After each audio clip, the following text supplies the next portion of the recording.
This year, I served on the judging panel for the Royal Statistical Society's International Statistic of the Year. On deck. 18. We announced the winner, 90.5%, the amount of plastic that has never been recycled. Okay, but why is that such a big deal? Much like Oxford English Dictionary's Word of the Year competition, the International Statistic is meant to capture the zeitgeist of this year.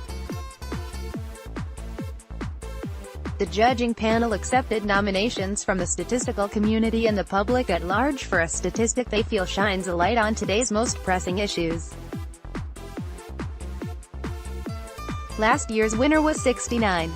That's the annual number of Americans killed, on average, by lawnmowers, compared to 2 Americans killed annually, on average, by immigrant jihadist terrorists, and the 11,737 Americans killed annually by being shot by another American.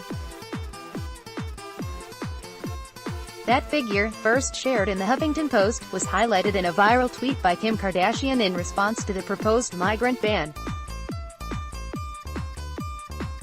This year's statistic came into prominence from a United Nations report. The chair of the judges and RSS president, Sir David Spiegelhalter, said, "It's really concerning that so little plastic has ever been recycled and, as a result, so much plastic waste has leached out into the world's environment. It's a great, growing and genuinely world problem." Let's take a closer look at this year's winning statistic. About 90.5% of the 6.3 billion metric tons of plastic waste produced since mass production began about 60 years ago is now lying around our planet in landfills and oceans or has been incinerated. If we don't change our ways, by 2050, there will be about 12 billion metric tons of plastic waste.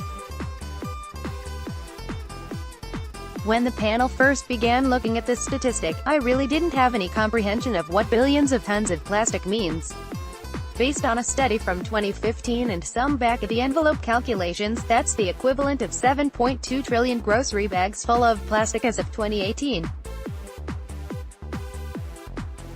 But again, I still didn't quite have a feel for how much that actually is. People tend to use distance measurements to compare numbers, so I tried that. Assuming that a grocery bag of plastic is about 1 foot high, if you stacked the grocery bags, you could go to the moon and back 5,790 times. That's starting to feel a bit more real. In fact, if you could monetize all of the plastic trash clogging up our environment, including the 12% that is incinerated, you could buy some of the world's biggest businesses. Assuming it costs 3.25 cents to produce a plastic bottle, we can estimate that a grocery bag contains about $1 of plastic material production. I took a grocery bag and filled it with 31 bottles, so 7.2 trillion grocery bags is the equivalent of a cool $7.2 trillion. What can you buy with that? Apple, Amazon, Google, Microsoft, Walmart, Exxon, GM, etc. In other words, if someone could collect and recycle all the unrecycled plastic on Earth, this person would be richer than any individual on the planet. One of the most difficult aspects of statistics is putting the numbers into a context that we can wrap our heads around, into a format that means something to us. Whatever it is that speaks to you, all I can say is that this speaks to me. It's clearly time to clean up our act.